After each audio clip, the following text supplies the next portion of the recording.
इस बहन को माइक दे। और इनकी बेटी है साथ में कौन है?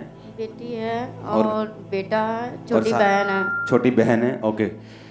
आप बताइए आपका नाम क्या था, आपकी टेस्टिमनी कैसे शुरुआत हुई, बीमारी की क्या था, आप बताओ। मेरा नाम अनीता है, मैं कोलकाता से हूँ और ये रोग 8 साल से था।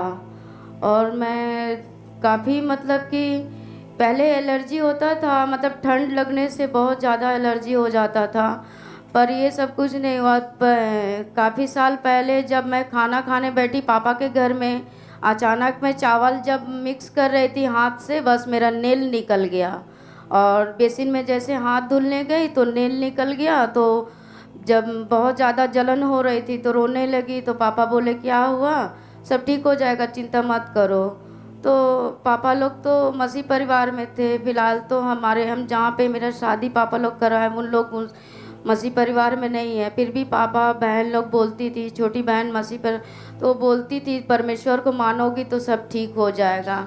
फिलहाल मेरी बहन मेरी बेटी वहीं रहती थी, छोटी बेटी। ओके, तो इस फोटो को हम जूम करेंगे।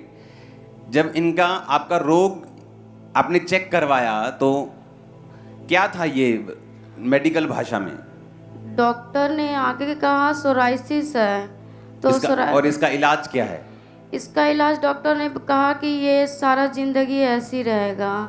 और ये भी बताया कि आप काफ़ी टेस्ट करवाओ, तो किडनी टेस्ट करवाएं और शुगर टेस्ट करवाएं और यहाँ तक और क्या लिखा है इसमें? अपोस्टल जी, इनकी जो स्किन थी हर रोज मांस उसमें से उतरना शुरू ओके, हुआ। मांस उतरता था। हाँ। तो सफाई कौन करता था? सफाई छोटी बेटी करती थी। ये बेटी करती थी? हाँ। ये छोटी बेटी।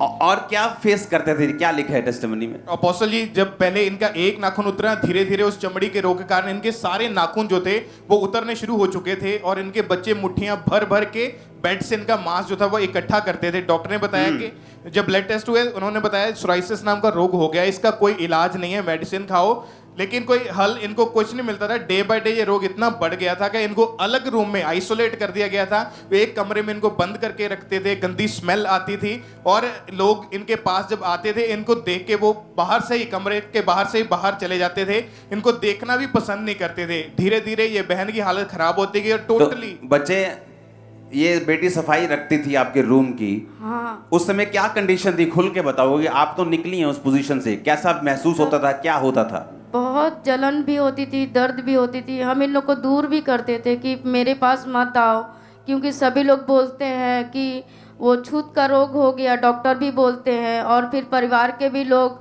मेरे ससुराल के लोग बोलते हैं ऐसी भोग के मरेगी, ये है वो है, बहुत कुछ। तो बच्चे लोग को दूर करते थे, पर इन लोग जितना आते थे वो उतना देखो ही क्यों रो रहा है बेटा? लिपट के तो बहुत प्यार करते थे दोनों बच्चे।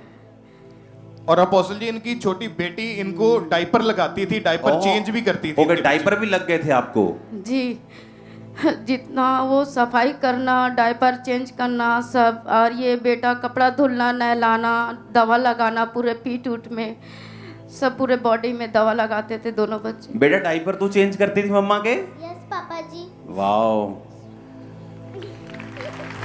तू बेटा रो क्यों रहा है? क्या बोलते थे तेरे दोस्त लोग, क्या बोलते थे? मम्मी को पता था मम्मी बीमार है? नहीं। उसके दोस्त को पता था बेटा? तेरे दोस्त को मालूम था? हाँ। तो कोलकाता कहाँ पे रहते हो? गार्डन रीच डग जो है जहाँ जहाज बनती है पानी के, वहीं। और जो डायपर लगाते थे, क्यों लगाते थे डायपर? वो यूरिन पास हो जाता था, लूज मोशन, अचानक मैं दवा खाती थी, लूज मोशन हो जाता था, तो डायपर लगा के रखने पड़ते थे। हाँ। और स्किन उतरती थी, बेटी साफ करती थी रूम सारा। दोनों लोग साफ करते थे। जो स्किन उतरती थी, वो स्मेल रहती थी, किसी से मिलते नहीं थे, आइसोलेट कर दिया, अलग कर दिया था आपको। और अपोस्टल जी, लोग इनको ताने देते थे कि तू ऐसे ही इसी बीमारी में मर जाएगी। 20 डॉक्टर चेंज करके देखे, 8 साल इलाज करवा के देख लिया। और ये बहन रेलवे में सरकारी नौकरी करते थे, उसी बीमारी के कारण वो जॉब भी इनकी छूट गई थी, काम पे भी बिल्कुल नहीं जा पाते थे। और इन्होंने 2 बार सुसाइड करने की कोशिश करी, क्योंकि इतना ज्यादा दुखी हो चुके थे। ट्रेन के नीचे आके फिर गहरे पानी में छलांग लगा के मरने की कोशिश करी। फिर इनके एक विश्वासी सिस्टर है, उन्होंने इनको खामरा चर्च के बारे में बताया, तो मीटिंग्स लगातार अटेंड करनी शुरू कर दी। फिर जब चर्च के बारे में आना शुरू किया, परमेश्वर की आत्मा ने छुआ और 12 मार्च 2023 को इन्होंने व्हाइट कार्ड बनवा के आप जिसे ले हैंड प्रेयर करवाई थी। ओके, वो देखेंगे। कैसे करूं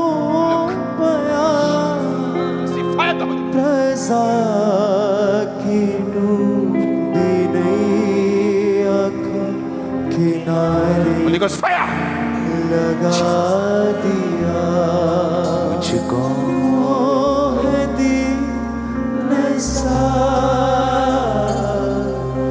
मुझको है दीन सा। अपने हाथों को उठा, इस औरत की ओर अपने हाथों को उठा। टेस्टिमनी बाद में देते हैं। ये केस अटेंशन मांग रहा है।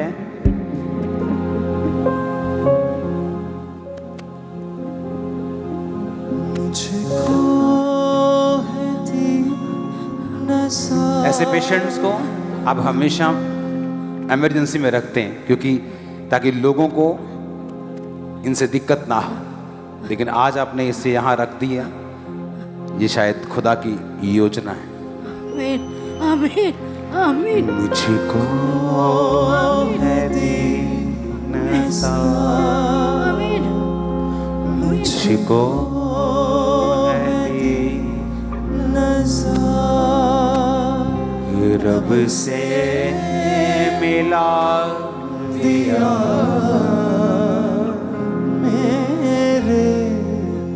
गुनाह का Be healed in Jesus' name. उठा लिया मेरे गुनाह का। Be healed, devil. Out! Out! Out in Jesus' name. Thank you, Lord. मुझको Out!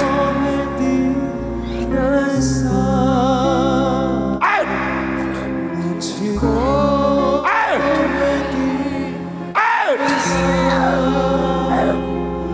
रब से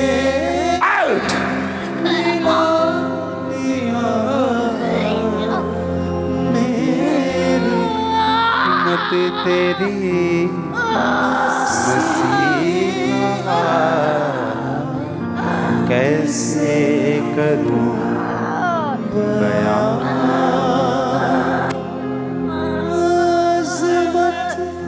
You are free in Jesus' name. क्या हुआ आप खुद बताओ प्रेयर के बाद। और अपोस्टल जी उस प्रेयर के बाद इनकी बॉडी में ठंडक एकदम महसूस हुई। आपको ठंडक महसूस हुई? हाँ। ओह जीसस। और उसके सेम टाइम से इनकी रिकवरी होनी शुरू हुई। आज 6 महीने हो चुके हैं, इनकी बॉडी बिल्कुल क्लीन हो चुकी। दिखाओ दिखाओ। कोई सोराइसिस नाम का रोग नहीं है, टांगे दिखाओ। कोई बीमारी नहीं है, कोई जख्म नहीं है।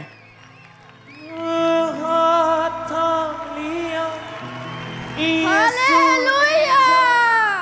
जिंदगी ने मारी पलटी तब खुशियां भरी मेरी झोली में टूटे बंधन। बेटा तू बता कुछ। अभी क्या मम्मी अब हील है तो सब खुश रहते हैं अभी? पापा जी।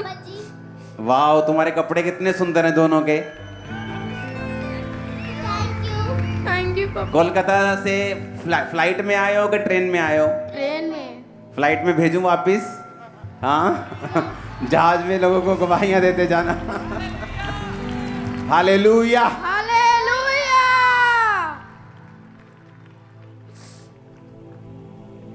दिखाओ दोबारा से अपने टांगों को दिखाओ, जरा नाखून दिखाओ, टांगों को दिखाओ।